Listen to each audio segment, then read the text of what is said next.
Hi, I'm Jared the Wyrd-Worker. I've been practicing witchcraft for just over 2 decades, and I thought I'd start this video by sharing a story about one of the best love spells I ever cast. This was back around 2001. I was living along the northern border of Pennsylvania and had been using online personals to look for a boyfriend.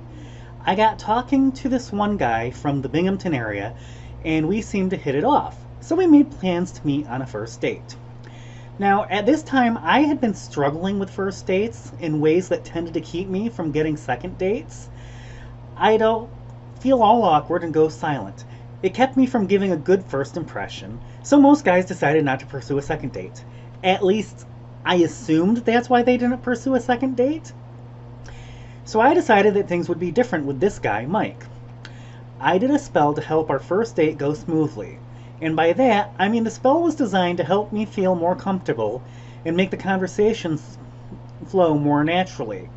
I then went off on my date, which was absolutely wonderful, and he agreed to a second date by the time we parted ways. In fact, that relationship lasted 4 years. It was one of my longest relationships, before my wonderful husband now.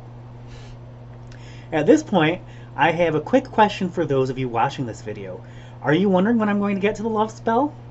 Are you sitting there thinking that what I described isn't a love spell at all? If so, why is that? I did a spell which ultimately helped me start a relationship that lasted for 4 years. I accomplished that goal not by trying to summon a guy to love me, or making Mike in particular love me, but by magically smoothing out an obstacle I kept running into in my dating life at the time. To me, that's a love spell. I tell this story because the point of this video is to get you thinking about being more creative in your spell work. Consider a similar approach in job seeking. Rather than casting a spell to find a job, what if you focused your magical efforts on calming your nerves or enabling yourself to be quick-witted during an interview?